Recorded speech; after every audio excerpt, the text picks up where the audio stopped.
Okay. Can you hear me? I can hear you. Got it? We are live. We Yeah. are live, and I'm just letting my Facebook load, and that's my favorite line.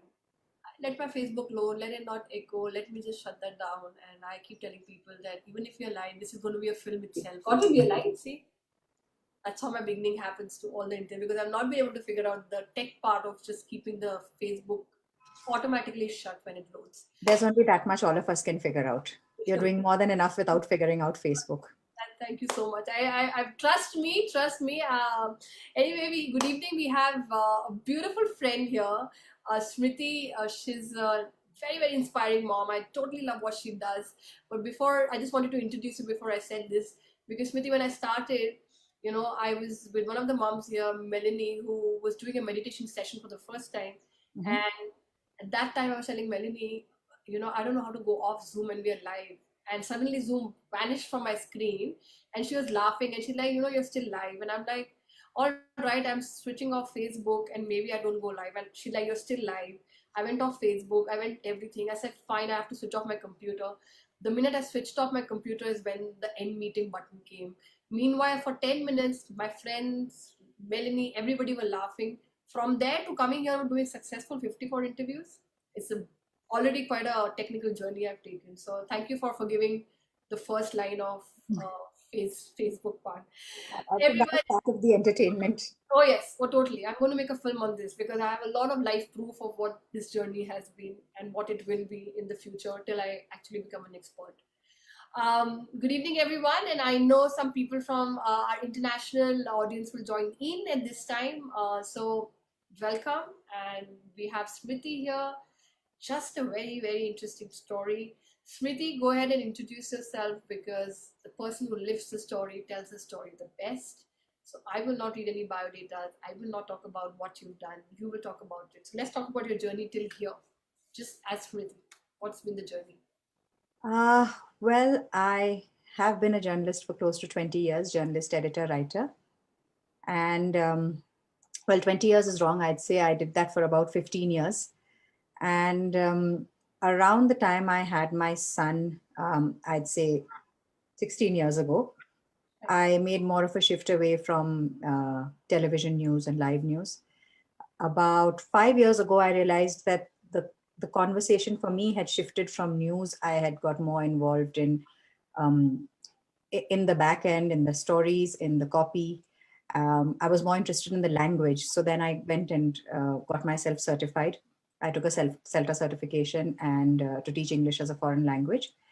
And for about 2 years, I ran an American franchise after school program teaching English and maths to kids between the ages of 4 and 14. And I really thoroughly enjoyed that.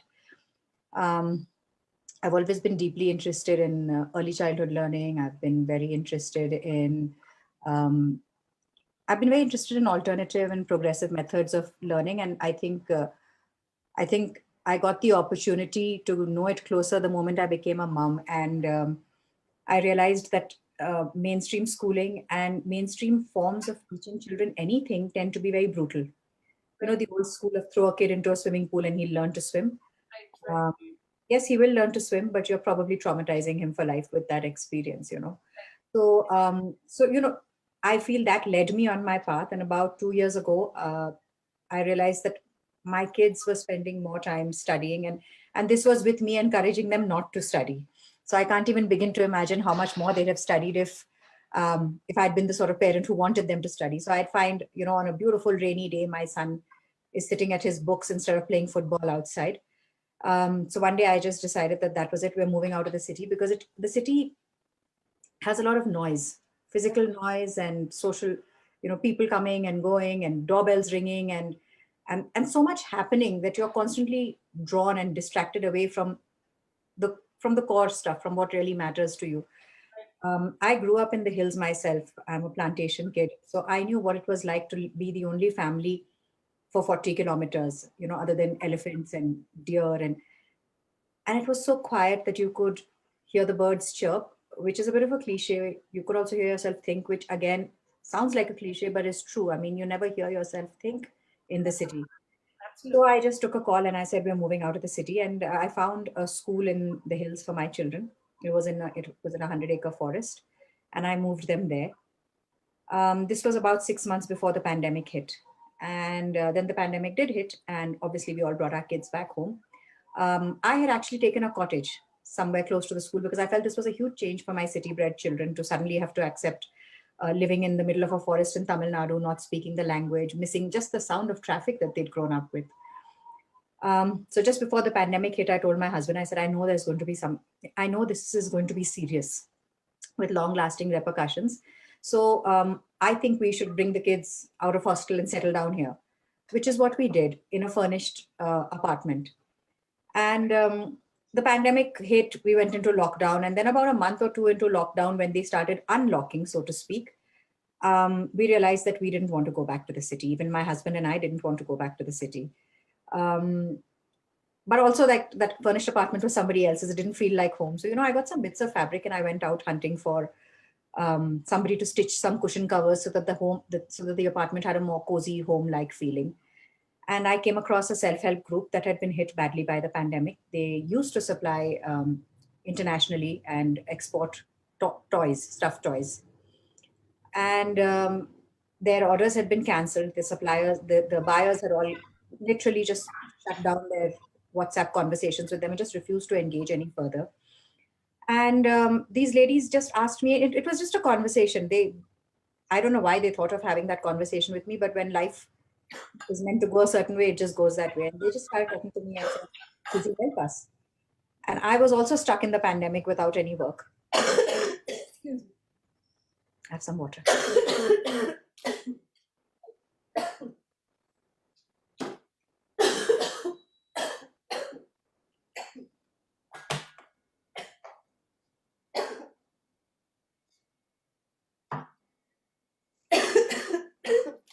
Sorry, I've just recovered. You okay? You want to take a bit of a break? No, it's the AC. It's too hot. I started the AC and it triggered. I've just recovered from cold. I'll switch it off. It's okay. Sorry. That's okay. This is all live. So live is good. This is real. It's authentic. Yes, yes, yes. So I'm just gonna put it on mute. Even if I cough, I'm listening. It's gonna take me 2 minutes to come back, but we won't stop. Carry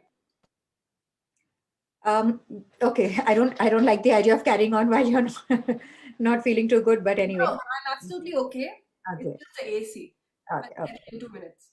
But the live has to go on because people are going to see the replay. So that's okay. Okay. So since the show must go on, so anyhow, these ladies said they know how to make some stuffed toys, and I thought to myself, I don't have time to be reskilling them. I mean, they need the money right now. I don't have the time to spend the next 6 months training them and start. This is not the launch of a business. This is saving something that is in a bad way. So we started with small little things. It was a pandemic, so I just gave them masks, and I was wondering what we could do with the stuffed toys. I knew I could go online and ask, sell them on Facebook or something. But beyond a point, how many teddy bears and bunny rabbits could I have sold? And then it struck me that I'd always loved the concept of a rag doll. I'd had rag dolls as a child, and I never, and, by the time my own kids came along, there were no rag dolls to be had in the market for, love or money. You couldn't find a rag doll. So I said, let me try making a rag doll. And even as so this was all on the go. I thought, let me start with a rag doll, and then I asked myself, how many rag dolls will people buy? Is there still a market for a rag doll? I know that there are people going back to the handcrafted, but this was not about appealing to a parent alone. This was like, how do I appeal to a child, and how do I compete with plastic molded toys? And then it struck me that this was my moment. I'm a very vocal feminist. I believe I live my life as a feminist as far as I'm capable of. And I said, let me make feminist icons out of these rag dolls, so that there is more to the doll than just, this is not just about jumping in with some sort of savior complex and saving these women. This is about making something great that also interests me. And so that there's a synergy over there, that I do something that interests me, and they continue to use their skills and make money. And so before you knew it, I had my first set of 4 rag dolls ready. Because I have such a keen interest in early childhood education, one of the thoughts I had was that I wanted to create them on the principles of Waldorf education. So I kept the dolls as simple as possible in terms of their features, and there's got to be room for a child to be able to take off their clothes, put them on, take a pen and draw the eyes in, draw the mouth in, scribble, make that doll their own. And also, if as an adult you want to buy it, then because they don't have childish little twinkly eyes and that sort of thing, they make very nice collectibles. So we started with that, and before you knew it, I have a venture that I hadn't planned for, and also an adventure that I hadn't planned for. So that's my story, and it wasn't very short. No, it was not supposed to be. If it's so short, then I mean, we've not lived. The story has to be long. It has to have its twists. It has to have its ups and downs, and journey. I just letting you know that I've recovered from a cold and cough, and my kids were not well. And I thought like a boss, like, oh my god, now I don't have to sit in this heat. I switch on the AC, and that's it. It shows I'm completely not recovered. That's fine. I'm okay. The AC's off. Moms never get to completely recover. You get back on the road the moment you can sort of get on your No, feet. I'm leading this ahead. I have to keep moving on because it has to reach its point. It's a beautiful project, and it's taking its own shape, and that's why you are here. And because you're giving your precious time to me in this interview, so this has to be completed. But I love the live, and I think you are very worried about lives going not okay, not okay. This is how lives go. Things happen, and it becomes a reality show of what's happening. So Shika Khanna is coughing, even if it's the reality thing. But I totally love. Right now, you've said it. When I spoke to you, you've just from starting to beginning, you said, "Okay, this is my very actually it's very short way. The way we spoke was absolutely amazing." So I'm going to now dissect this little by little because your passion as a mom, the things that you've done, the way you've reached here has been so interesting. It's just not something that can be stated in one long 5 minutes thing because what I love about you is that many people and many mothers aspire to do what you've done. I'm a Delhi girl, and not a girl anymore, but yeah, I'm born and brought up in Delhi. And by the time I left Delhi, I heard the situation of Delhi being so high in pollution. I think world over people heard Delhi became the most toxic place to live in. I had left Delhi by that time, but I kept on hearing many people saying that we want to leave, we don't want to stay here. What is this? What is and of course COVID had not hit, but Delhi was already wearing masks and getting out, right? We'd Yes. already started hearing kids wearing masks to school because of the pollution levels so high that it became very toxic. And I think COVID came much later than the masks that were being introduced to school. So, But you did take that step. So let's talk about that first step that you took, which most mothers and most people cannot. They will not take it because it's difficult to do. So let's talk about that first. I have two children. They are 14 and 16. My son is 16. He's called Aviv. My daughter, 14, is Amara. Um, when I had my son 16 years ago, Delhi didn't have this kind of a pollution problem. Yeah. Honestly, I think about the times we're raising our children in, and I wonder if I had to do this today. The way it's shaped my life, notwithstanding, today in this environment, I don't know if I would have the courage to have a child and raise a child. But 16 years ago, Delhi didn't have this pollution issue. It didn't. The world was a more optimistic place. There was more to look forward to. And I read somewhere that people who plant gardens and have children um, have an inherently optimistic outlook because that means you see your future. That is why you're planting. That is why you're raising children. And I think I did have a very optimistic future outlook when I had my son. And then he was an absolutely easygoing, adorable baby. And I thought, oh, this is so easy. I could do this all over again. And so I had another one. And my daughter was born asthmatic with very, very weak lungs. And it was there that I realized um, what really went into parenthood. Because my son was such an easy, healthy baby that it wasn't very much work. But with my daughter, I really needed to. So I tried everything. I took her to every type of doctor. We did all that needed to be done. And it didn't work. She was on steroids all the time. I was rushing her to the emergency so often. it shaped my career because I refused to leave her with somebody else, because I learned to recognize the early signs of an attack coming on. And while you could train a caregiver to give her the medication after an attack, nobody was as sensitive to an attack coming on to her as I was. So that just changed the way I led my life. And I think it gave me you know, the person I am today. Yes, we're all defined by motherhood, but I think I became a braver person because it was no longer about myself. It was about being responsible for someone else. And I applied for jobs where I at that point asked for work from home roles, or coming in 3 hours a day things. I took the chance of just asking. I mean, they could have turned me down and said no, and suddenly I found that I was the only person in an office who was working 3 hours from home and 5 hours, I mean 3 hours at office and 5 hours from home. Because and people used to get very irritated with that, except that they had never thought of asking the administration if they could do that. But I had just stepped out and said, may I just do half a day at home? And they said fine. So I think motherhood gave me the courage um, to ask for things that few other people were asked for. um, at some point my husband in fact moved abroad, you know uh, for work, and I went with him, and I realized that I think was the first time I took a huge leap, because I suddenly realized my kids were being raised in a way that I wasn't comfortable with. Right. um, there was a lot of chrome and steel and a lot of air conditioning and a lot of being indoors. Again, coming from the plantation background that I do, I found it very difficult to.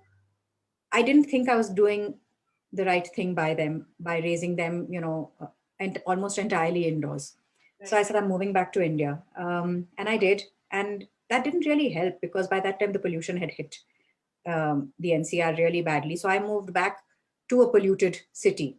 But I still moved back to, to our own food and our own languages and the things that were important to me. I mean, I don't expect them to be important to anyone else. They were important to me. And I didn't see myself transplanting them abroad. I wanted it to be a more organic experience for my kids, that if they drop into a friend's house here, then um, they don't need to call in advance and ask if they can come. They can just drop into people's homes. We had friends and family floating in and out. And so in spite of the pollution, it was more of home. And so I was a single parent at that point. My husband stayed on abroad and I moved back with them. I started my own venture.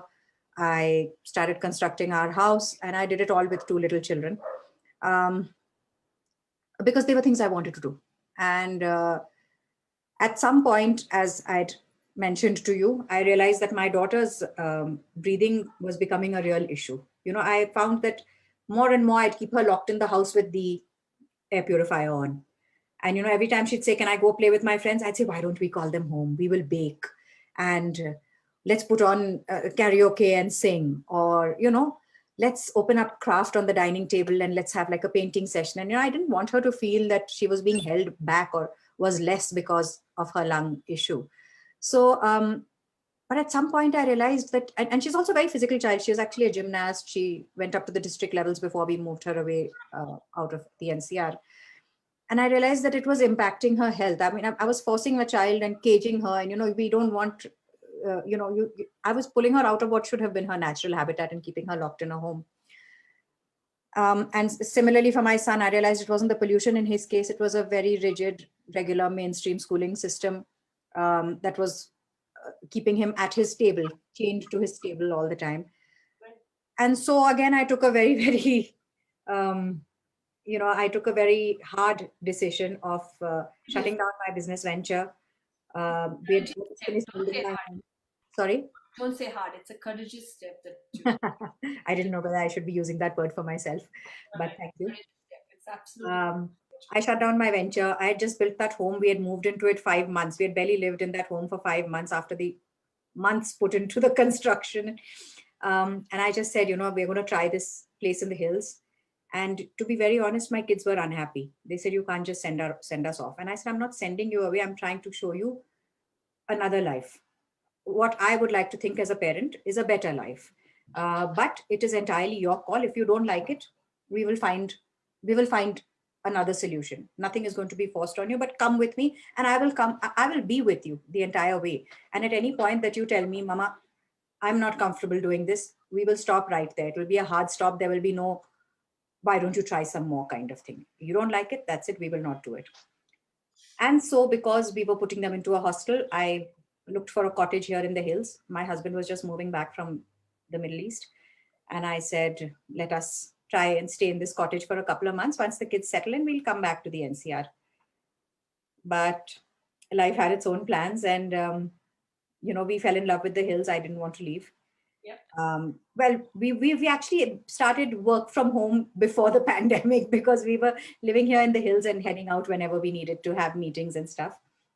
And now that I look back, I realize that I would never have moved out of the Middle East. I'd have, however uncomfortable I was, I would have continued to live in an air conditioned building, because it would have been just my husband and me, and we wouldn't have that. I wouldn't have had that motivation to give my kids a better life. You compromise where your own health is concerned. You compromise where yourself is concerned. But in this case, this was something larger than me, and I didn't want to give it second best. And it's I always say that what mothers or we women can do once we become mothers, we would have not done it otherwise. And you just mentioned that. I always say that in my interviews. A lot of things, a lot of steps that we take because we become mothers, and it's no more us. It's no more just about us. Or but I know when you're talking about your daughter, because we had a big joint family in Delhi, in GK, and I had a sister that I lost. We were a joint family with seven kids in the same family, and I lost the 17-year-old sister of mine to asthma attack. I'm so Because sorry. um, and she used to sleep with me. I woke up in the next morning and she was no more there, and like lots of stuff happened. Like a morning in the sense, at middle of the night when I heard sounds, and I was like, she was just sleeping next to me, and so I absolutely know. And I mean, she passed away in 2005 or 2006, I think. And if she would have been in a situation, so I absolutely know, she was 17 years old. We've seen her journey of how scary it can be when you have an asthmatic child at home. That what triggers off. And I was absolutely, you took me back 20 years back to that whole experience of, it is scary, and you want to be there, because like we family members knew like where the trigger is. We could figure it out, but leaving her with somebody else was always very scary. And of course we had a big joint family, so it was easier on the mom. So I can totally understand that for you to be on that TikTok, that when the trigger, and then Delhi becoming so toxic. Yes. I think this is the best decision you could take, which still more people, like, in spite of being asthmatic, in spite of being this thing, they can't take. They can't. Like they're stuck there and complaining about it, or keeping their kids inside, or terrified about it. And not to judge, but there are various reasons people just can't, or they don't. So they have their factories there, and True. yeah, go ahead. No, what you said is absolutely right. It is very scary. In fact, the first thing when I said we are moving to the hills, everybody said your daughter's always sick, and there are no hospitals and no medical facilities for at least it's a 3.5 hour drive from here to reach Yeah. a big city and a hospital. And it was a chance I had to take, because I mean it was a roll of dice. Frankly, I wasn't quite sure. I said, if we move to the hills, I don't think she'll fall ill, so Yeah. I'm not going to need the hospital. And that's And yeah, so we did. And the first thing we did when we came here and we was to look for a hospital. Uh, we found one tiny little mission hospital with like a couple of nuns, and they had a small little nebulizer, exactly what I keep at home. I mean, what I use as home care for her was the hospital's only facility available for a child for anybody who had breathing issues. So it was a huge leap of faith to take, and especially to leave her in a hostel, because that was the plan at that time, that she'll be in the hostel, live in the forest, and uh, and that should keep her safe. But when we talk about the crowds in the city, we keep forgetting the fact that we are the crowd in the city. So you can't keep saying, oh, these places, like, oh, there's so many cars, oh, it's getting so crowded. I am part of that crowd. The car I drive is part of the traffic on the streets. And you know who exactly are we telling that you need to move out, or cities are getting too crowded? They aren't getting too crowded. That is a passive term to use. We are the crowd, and we are making it crowded. And personally, I feel that a certain lot of us in a certain socioeconomic bracket have already benefited hugely from what cities have to offer in terms of education, in terms of jobs, in terms of exposure. It is time for us to step away, make space. There'll never be an end to our wants and needs and how much we can earn. Um, but we need to give other people a chance, not hog those resources. And by itself, we will disperse and make space for more people to come and reap the benefits that we've already done for a couple of generations. Yes, and I think more. I think even that step of giving it to somebody else, more than that, the fact that we are alive and our life needs to be respected to its full potential, and taking the necessary steps that's required to, build this life. That's even that as a step is a very essential step. And if most people can only do that, and that's the reason for them to do it, we will make a better society, we will make a better place, because that's the only thing that will extend through us, the understanding of a better life. And I'm assuming your daughter is much better with Oh yes, she's yeah, now almost my height, and she's shot up in the that's last 2 years. She's healthy. Her skin glows. Her hair is shiny. that's true. My That's son is like towering over me. Of course, this is that growth. Yeah, they would have done that in Delhi They would also. have done that anyway, but I don't know if they'd have done it in this way. And it's brought a lot of other things. Like in the cities, we lived in fear. I mean, before COVID, we never allowed our kids out because there was traffic on the streets. I mean, most of us live within gated communities, or the driver takes the kids where they have to go, or they go by school buses. There's a very small number of people who actually still allow their kids out alone. Whereas here, because it's a small town, because there are, because I live in a panchayat area. I literally live in a village. My kids walk down and buy, pick up stuff from the grocery store, stuff that we did as children, which was normal to us. If you were told go down and pick up some sugar and come, Yeah. you did it. But we're really careful about doing that in a city, letting our kids go outside a gated complex or something like that. And We did that in Delhi as well as kids. I remember Delhi yeah, as kids absolutely. we would go out and we would play hide and seek, and Yeah. the whole colony was hide and seek. And by the time our kids came in Delhi, my older one was born in Delhi. It was just a place where you're always worried. You're always, the cars had increased, the parkings, everything was full. People were fighting for parking lots. And it did become, I've also moved out now to Pune, and Pune has become, I'm absolutely in the outskirts of Pune. And I totally know what it is, because it's totally different from a city life, because we're in a little forest area, and kids are much more like there's no COVID here for them. And I'm totally not in a hill, but yeah, I'm on outskirts, and that itself feels like a breathing space for us, a place where we can hear birds and whatever you were talking about. So I can relate to that as well, totally, with what you you're know saying. uh, the truth is that we all know we are shaped by our experiences and by our environment, and I felt that our kids were being shaped by fear. Don't let anybody into the house while I'm away. Don't let the courier guy in. Don't open the door. Don't breathe outside. Breathe in, put on the air purifier. Right. Don't drink water on the streets. Don't eat street food. Everything was a don't. It seemed like we had given birth to them in a world that was constantly in ambush mode.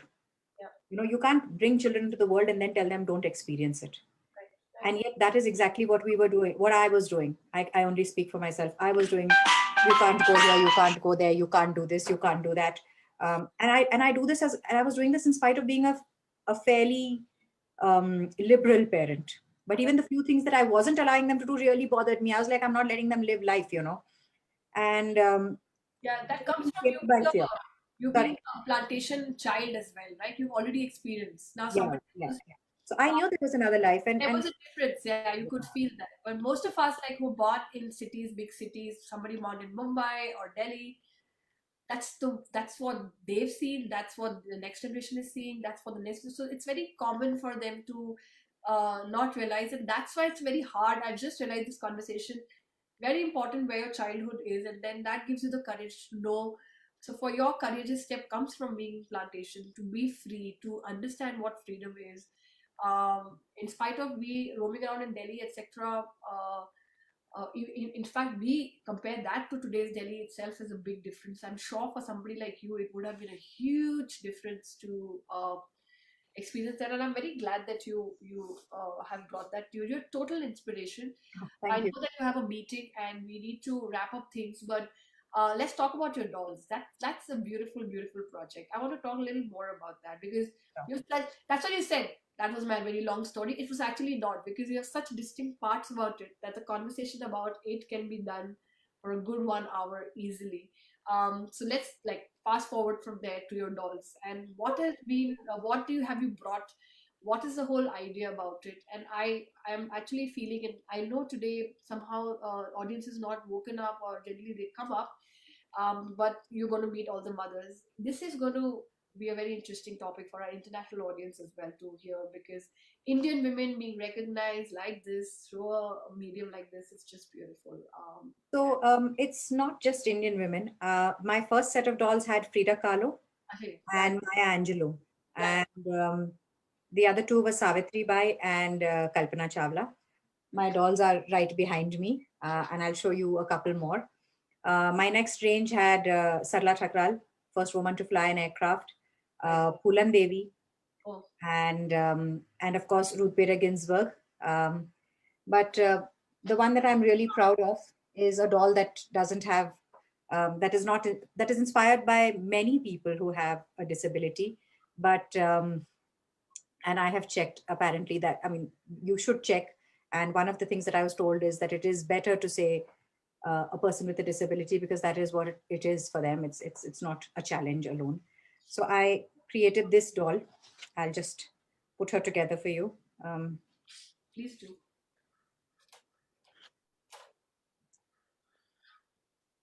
So this is a doll with a prosthetic leg, and she's supposed to be a ballerina, Beautiful. a teenager, a ballerina with her hair bundled up and, like hair colored like teenagers love to do. I don't know if you can really tell. I can see. I can Yeah.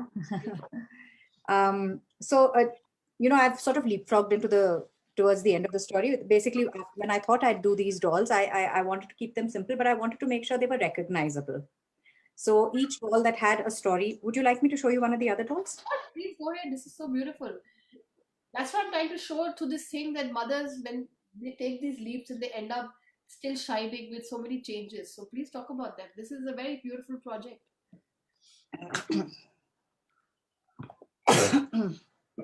So this is my Savitri Bai doll. Yeah. And I came to know about Savitribai very recently. My son was doing a unit in school, and for the first time, I actually came to know about Savitribai Phule. Very Isn't isn't she absolutely inspirational? amazing. Absolutely. So she's got little chappals made out of. So I work with leftover fabric as far as possible. So all the dolls end up with like blouses that are a different color, little chappals that are a different color. Right. And so yeah, this is one of the first few dolls. Because she's a teacher, she comes with a little book which is attached with Velcro. Yeah. This was she's from my first range. The other one of the other ones from my first range is Maya Angelou. In fact, this was the first doll I did, and I remember my husband asking me, "How many women do you think know Maya Angelou?" And I was like, "Yes, but what if there are only four?" He said, "What if there are only four women or something?" And I said, "Yeah, but imagine they waited all their lives to see a Maya Angelou doll, and now it'll happen." So And not here's for, the there's Maya so Angelou many, doll. there's so many of people who know Maya Angelou, and once she passed away, I think suddenly it floated and everybody knew her even more than Yeah, that is true. Um, this is Kalpana Chawla. I knew it was a must to make one, um, definitely to do Kalpana Chawla. All the little bits that are knitted are again done by another lady who does, crochet. This is not part of the self-help group. This is another lady who does this on the side to earn an income. So almost all not just almost, all the women I work with are underprivileged, economically weaker section, and they've really enjoyed it, because the moment you start talking to them, some I couldn't explain. I mean, they didn't know who Maya Angelou was, but the moment they found out who she was, they were so thrilled to do this, to make a Maya Angelou doll. And of course, Kalpana Chawla, all of them knew, and there's much excitement at the center when they do Kalpana. They all want to work on this particular doll. So I was making the dolls with a lot of little accessories, and I said to myself, I don't want to use plastic to package it or to have like a box or something. So I must give like a little drawstring bag like you'd get at a shopping, if you go out shopping and you buy a kurta or something, you'll get it in a cloth bag. And then it struck me that if I'm going to do a cloth bag, I may as well do something like this, which is a sleeping bag So for the cute. doll. It comes with a little pillow. Hello. Um, and Amazing. so this is the doll with the prosthetic is called Natasha. She's an award-winning ballerina, so she has a medal.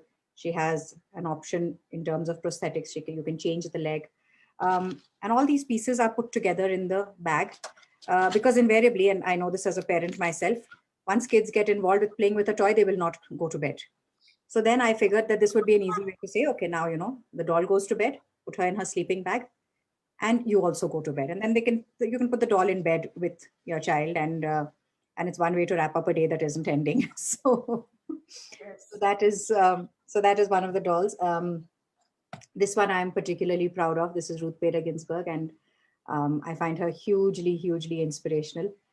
So of course she has her trademark glasses, her very popular lace collar. She's got her judge's robes, and she's wearing a nice, very smart suit on the inside. And she had done a cover of a magazine in which she had worn silver shoes. So I just picked those because they were just so cute. So Oh, she wears silver shoes. really, Um, so beautiful. I mean, Melanie is here, Lovely is here, fellow audience is coming up slowly waking up. Thanks, Melanie. I was wondering today where the audience went, and we've such a beautiful. Oh, Melanie will also love it. She's a parental expert. I think it's very early still for her, but yeah, they're all up. and of Beautiful. course, because not everyone is expected to know everything about every person. Like you might be interested in knowing more about Ruth Bader Ginsburg, may not know much about her, or you might want to gift her to somebody. So and the entire point was to share the story of these inspirational women. I mean, if we don't teach our children young, then like many of us, they grow to be to their late teens or something before they even are introduced to the idea of feminism. So each of them comes with their life story. It's written as a little letter. So like in this case, RBG has written this letter, and I write dear and I leave a little space so you can put the child's name. So she has that sense of this letter is written personally to me, and I tie it up like with a little bit of a ribbon. So it's almost like an old fashioned scroll. Your child gets a bare bone, 15, 20 line story that is about the character. Oh, so And every character has the story. yes, every character comes with their story. So Okay. all of these come with That was my question. That was my question was about to come. Yeah, that. Melanie saying sounds amazing. Lovely saying well said. And there are other little accessories, like for instance, with RBG, I have a little gavel, and I have a little book that is meant to be the American Constitution. Right.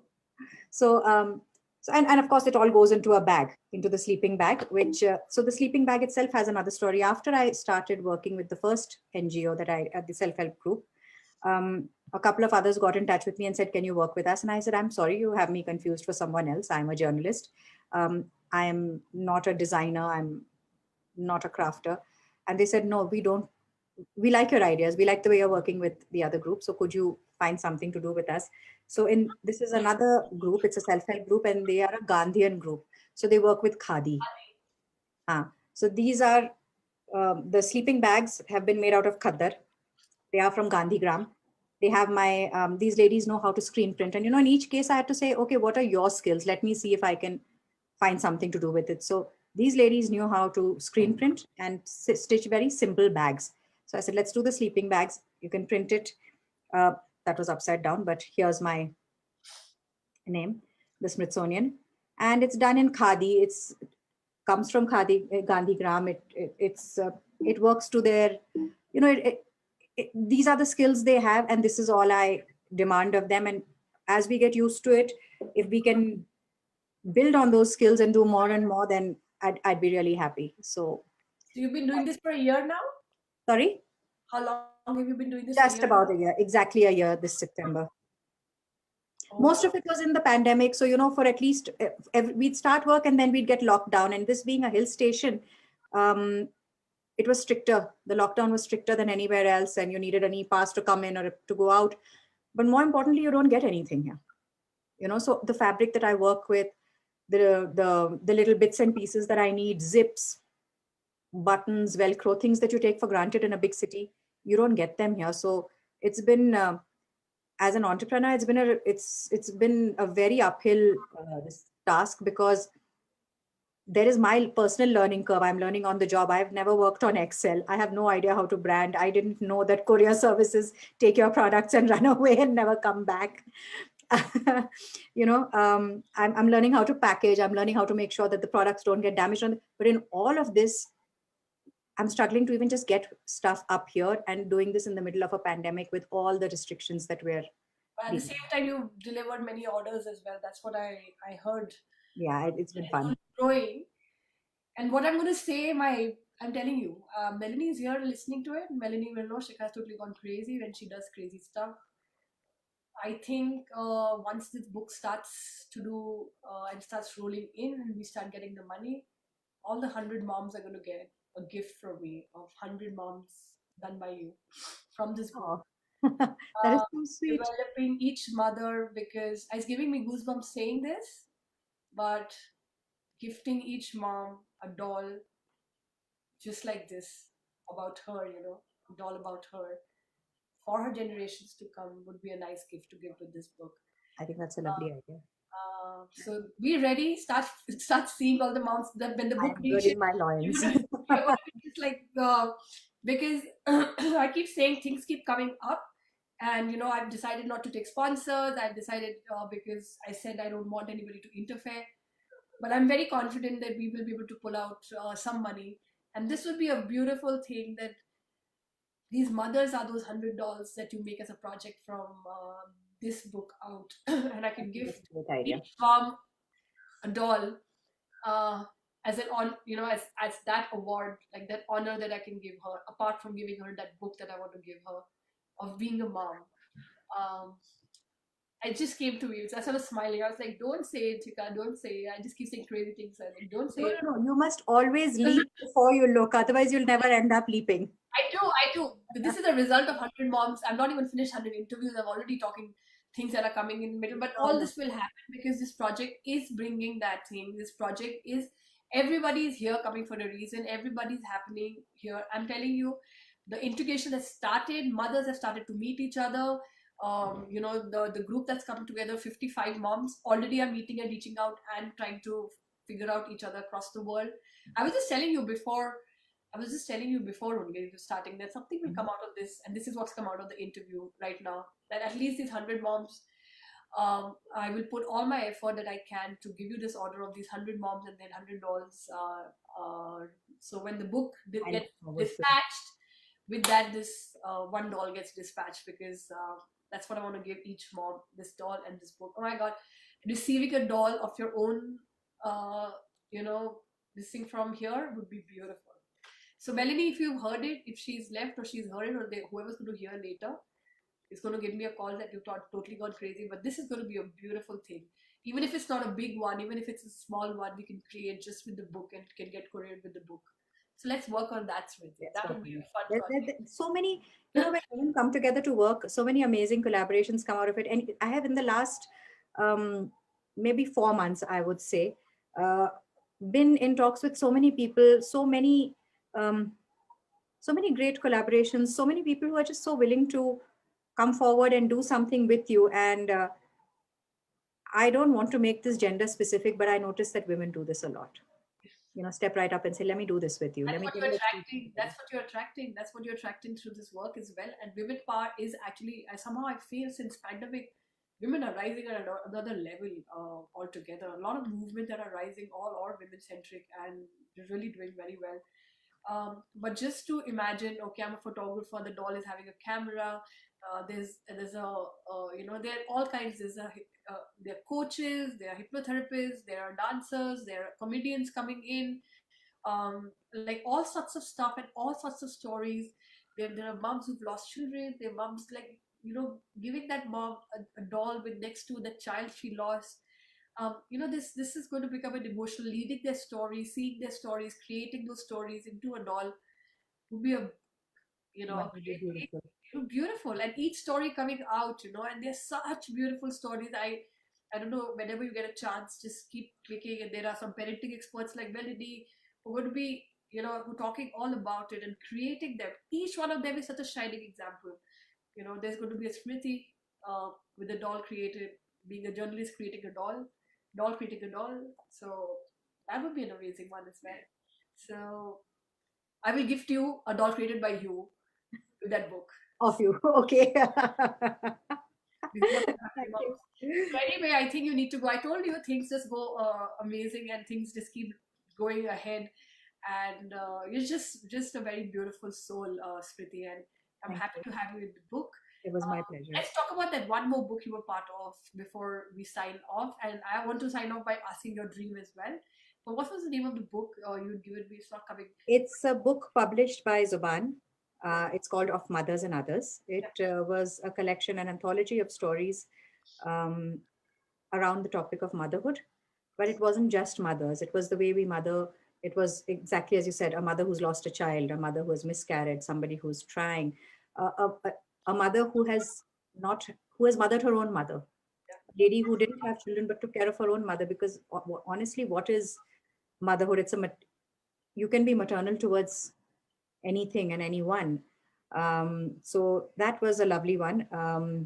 The money, we were launched at the Jaipur Lit Fest yeah, by Shabana Azmi. The anthology was put together by Jayashree Mishra. So it was a fabulous experience being part of something yeah. so big and something so beautiful. But it's beautiful. And again, it's interesting that the people who ask me to um, collaborate with them, or in your case, invite me to do something with them, usually ask me to do so because I'm a mother. And I often wonder, like, would any of these opportunities have come my way if I hadn't had these amazing kids? And, I That mean, question is they by themselves are a reward in themselves. I mean, only this afternoon I was texting my kids because they're in hostel now, and and I was telling them that it has I am rewarded by being your parent, and everything else that comes to my life has come to me because of my kids. And I'm not sure how many of us can say that or feel that way, but I feel very strongly that I am shaped by motherhood, and everything good that has come my way has come because of my kids. so beautiful. It's so beautiful, Smriti. And I can talk to you more because I have so many questions, but I wouldn't Go because ahead. I can put it off for a bit more. If you have anything else, I'm happy to no, answer you right now. this is just a beginning.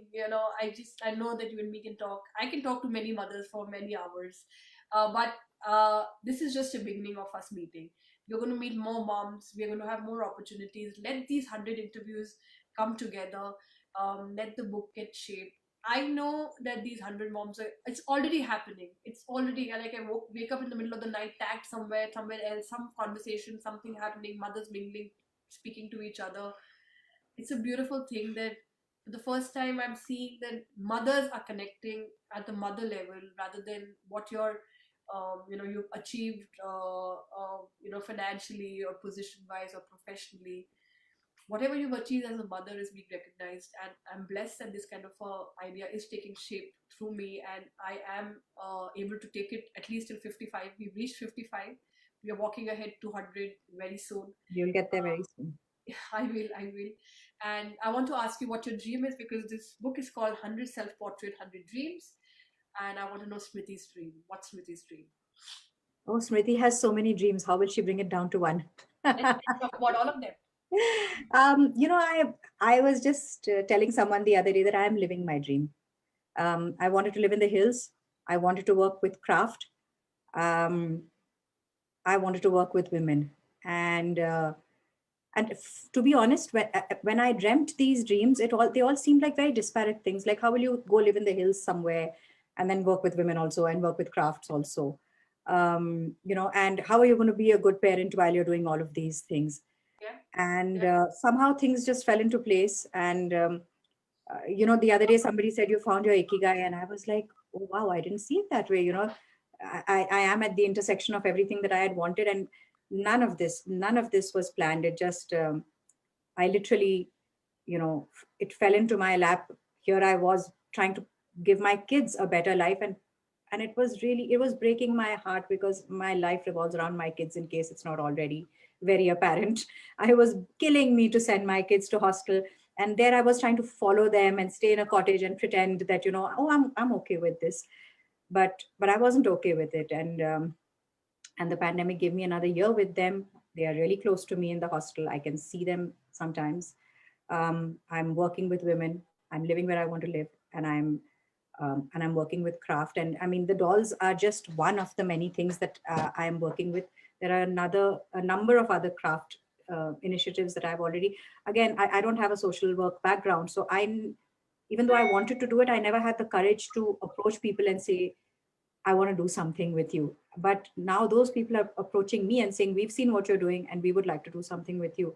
And for someone like me who has huge imposter syndrome, it was it was very encouraging to see that it wasn't just me wanting to do stuff with them. They truly did believe that I was doing something good, and they were reaching out to me. So very soon I'll get back to you with more stuff that I'm doing. But for now, if you ask me what is Smriti's dream, Smriti is living it.